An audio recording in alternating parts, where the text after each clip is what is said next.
550, 150, तो ये आपके हो गए 3200। इसी तरह से 3600 एंड 200, तो ये हो गए आपके 3800। तो ये विभिन्न वर्षों के अंदर विभिन्न संकायों के अंदर जो विद्यार्थियों की संख्या है वो दी गई है। तो इससे हम किस प्रकार से मल्टीपल बार डायग्राम बनाएंगे। पहली बात तो ये है कि हम अगर सिंपल बार डायग्राम बनाना है तो ये जो टोटल डाटा हमें दिया हुआ है, केवल इस टोटल डाटा से हम एक्स एक्सिस पे वर्ष ले लें, तो 2015 के अंदर, 16 के अंदर, 17 के अंदर, 18 के अंदर, 19 के अंदर एंड 20 के अंदर, और यहाँ ले लें विद्यार्थियों की संख्या। तो विद्यार्थियों की संख्या यदि मैं कहूँ कि यहाँ पे है 3800 टोटल है, तो मैं 700, 1400, 2100, 2800, 3500 एंड 4200। तो 2015 में टोटल विद्यार्थी 1500 थे, तो 1500 तक का मैंने डायग्राम बना दिया। तो इस प्रकार से जब मैं दंड आरेख बनाऊंगा तो ये डायग्राम कराएगा मल्टीपल सिंपल बार डायग्राम। परंतु अब मुझे यहाँ पे हर फैकल्टी के विद्यार्थियों की संख्या अलग से निरूपित करनी है। तो इस कंडीशन में मैं क्या करूँगा, वही जो एक्स एक्सिस है, एक्स एक्सिस पे तो मैं वर्ष ले लूँगा और वाई एक्सिस पे मैं तो 2015, 2016, 2017। अच्छा, इसमें एक चीज़ इम्पोर्टेंट ये है कि मुझे यहाँ पे बताना होगा कि एक्स एक्सिस पे मैं क्या ले रहा हूँ, वर्ष या ईयर, और वाई एक्सिस पे मैं क्या ले रहा हूँ, नंबर ऑफ स्टूडेंट्स। तो वाई एक्सिस पे नंबर ऑफ स्टूडेंट्स कितने हैं वो ले रहा हूँ, ठीक है। और इसी तरह से यहाँ पे मैं विद्यार्थियों की संख्या लेता हूँ, ठीक है। तो यहाँ मिनिमम 200 हैं और मैक्सिमम जो है 3000 हैं, क्योंकि मुझे अकेले अकेले दिखाना है। तो मैं सपोज 500, 1000, 1500, तो मेरी जो कितने एक जो बड़ा खाना है ग्राफ के अंदर वो कितने को रिप्रेजेंट करता है, ये मुझे मिनिमम और मैक्सिमम जो डाटा है वो मुझे उससे मैं ज्ञात करता हूँ। तो 2000, 2500 और 3000। तो इस प्रकार से मैंने 2015 के अंदर, जैसे मैं यहाँ कहूँ कि आपके 2015 के अंदर टोटल विद्यार्थी जो थे आपके 1000 थे, किसके अंदर, आर्ट्स के अंदर। तो अब इसमें इम्पोर्टेंट चीज़ एक और है कि यहाँ पे मैं निरूपित करूँगा कि जो बॉक्स बना रहा हूँ, आर्ट्स को कौन सा बॉक्स निरूपित करेगा, ठीक है, साइंस को कौन सा करेगा। जैसे यहाँ मैंने जो जिसके अंदर लाइनें लगी हुई हैं वो आर्ट्स को, और जो डॉट डॉट वाला है वो साइंस को, और जिसके अंदर कुछ नहीं है वो कॉमर्स को इंगित करेगा। तो 2015 में जब मैं बनाऊंगा तो पहले मुझे बनाने हैं आर्ट्स के 1000, तो आर्ट्स के 1000, तो यहाँ से लेके यहाँ तक मैंने एक, क्योंकि आर्ट्स को मैंने कहा है जो ये जिसके अंदर ऐसे तिरछी लाइनें लगी हुई हैं वो आर्ट्स को बना रहा है, तो मैं आर्ट्स को शो करने के लिए यहाँ पे तिरछी लाइनें बना दूंगा। साइंस के थे 300 विद्यार्थी, तो मेरा जो दूसरा दंड है वो 300 तक होगा, और साइंस को निरूपित कर रही हैं डॉट डॉट वाली, तो ये डॉट डॉट मैंने इसमें बना दी।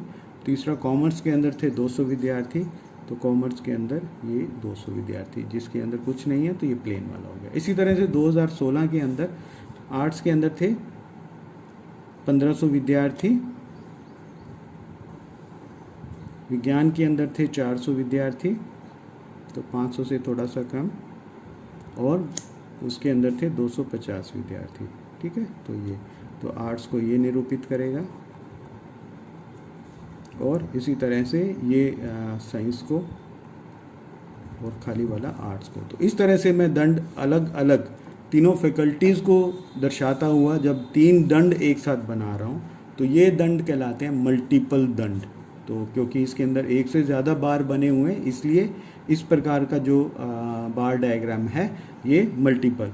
तो 2017 का हम बात करें 1700 1700 तक आर्ट्स के, और उसके बाद 500 साइंस के, और 300 तो आर्ट्स, साइंस और कॉमर्स। तो इस प्रकार से विभिन्न वर्षों के अंदर जो है हम इस प्रकार से जब डायग्राम बनाएंगे तो ये डायग्राम कहलाते हैं आपके मल्टीपल बार डायग्राम। इसके बाद जो नेक्स्ट आपके बार डायग्राम आते हैं वो बार डायग्राम कहलाते हैं आपके सब डिवाइडेड बार डायग्राम। तो सब डिवाइडेड बार डायग्राम के अंदर हम क्या करते हैं, उसके अंदर जैसे मैं आपको एक एग्जांपल बता रहा हूँ, उसके द्वारा हम सब डिवाइडेड बार डायग्राम बनाएंगे, या यही जो डाटा मैंने लिया है आपके कि इसको जो है आपके सब डिवाइडेड बार डायग्राम के रूप में हम कैसे बना सकते हैं। तो इसके अंदर हम क्या करेंगे, सबसे पहले वही एक्स एक्सिस पे हमने ले लिया वर्ष, वाई एक्सिस पे हमने ले लिया नंबर ऑफ स्टूडेंट्स। तो 2015, 2016, 2017। तो जैसा कि नाम से ही पता चल रहा है हमें सब डिवाइडेड, हम इसको डिवाइड कर देंगे बार को हम एक सीधा नहीं बनाकर उसको डिवाइड।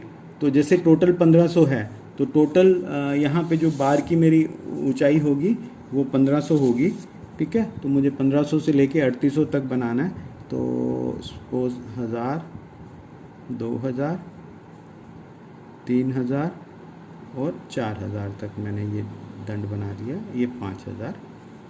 तो पहला जो टोटल विद्यार्थियों की संख्या है वो है 1500। तो मेरे पहले दंड की जो ऊंचाई होगी वो होगी 2015 के अंदर 1500, ठीक है। तो ये मैंने जो बार बनाया है ये टोटल इसकी लंबाई 1500 है। अब इसके अंदर फिर वही जैसे मैंने यहाँ पे बताया था कि आर्ट्स के 1000 विद्यार्थी थे, तो आर्ट्स के 1000 विद्यार्थी, वही जहाँ मैंने आर्ट्स के विद्यार्थियों के लिए ये लाइन लगी हुई थी जिसमें उसको निरूपित करता हुआ बताया था, तो यहाँ पे ये इसको निरूपित करेगा। विज्ञान के लिए डॉट डॉट वाला, ये कोई भी आप ज़रूरी नहीं है, कोई भी सिंबल आप ले सकते हैं। और कॉमर्स के लिए मैंने कुछ भी नहीं किया था। तो टोटल जो विद्यार्थी 1000 थे उसका मैंने दंड आर्ट्स, तो ये वाला जो पार्ट है दंड का ये आर्ट्स के विद्यार्थियों को शो कर रहा है।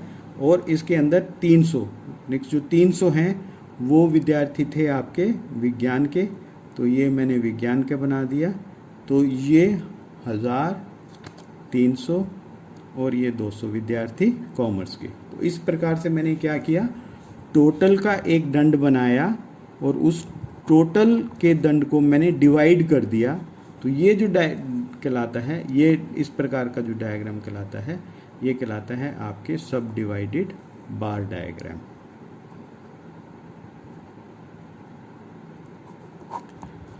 इसके एक और प्रकार का बार डायग्राम होता है जिसे हम बोलते हैं परसेंटेज बार डायग्राम। तो यही डाटा जो है हम दोबारा यूज़ कर रहे हैं जो हमने अभी यूज़ किया था। तो परसेंटेज बार डायग्राम में क्या करते हैं हम, प्रतिशत दंड आरेख। परसेंटेज बार डायग्राम में अब हमें ज्ञात ये करना है कि जो 1000 विद्यार्थी हैं वो कुल विद्यार्थियों का कितना प्रतिशत बना रहे हैं, ठीक है। तो बहुत सिंपल इसको मैं गणना कर सकता हूँ। तो अगर मैं कहूँ कि 1000 को 1500 से डिवाइड कर दे और 100 से कर दे तो आपके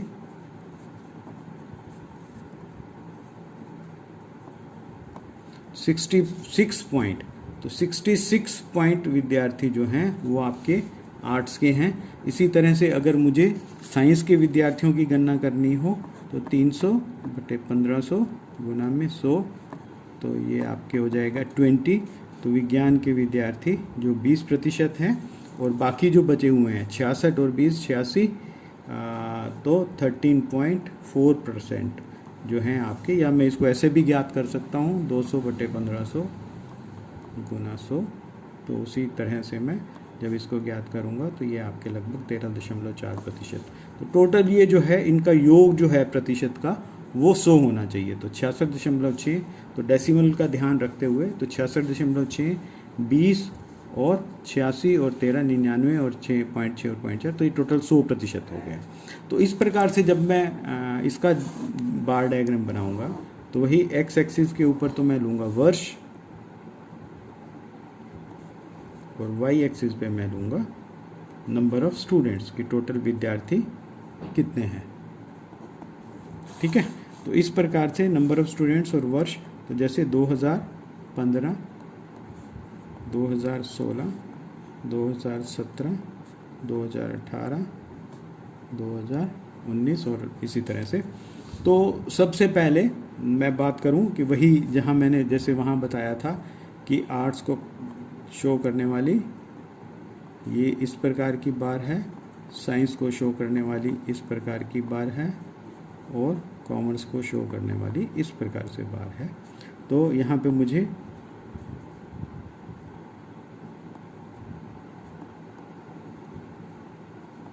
सौ प्रतिशत का एक दंड बनाना है।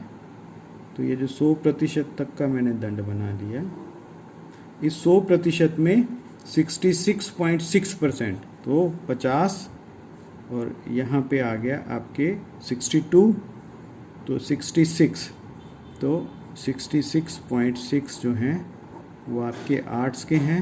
66.6 प्लस 20, 86.6 जो हैं आपके वो साइंस के हैं और बाकी जो बचे हुए हैं वो कॉमर्स के हैं। इसी प्रकार से 2016 के हम एक 100% बनाएंगे और फिर उसको जो दिए गए डाटा है उसके प्रतिशत के हिसाब से उसको डिवाइड कर लेंगे।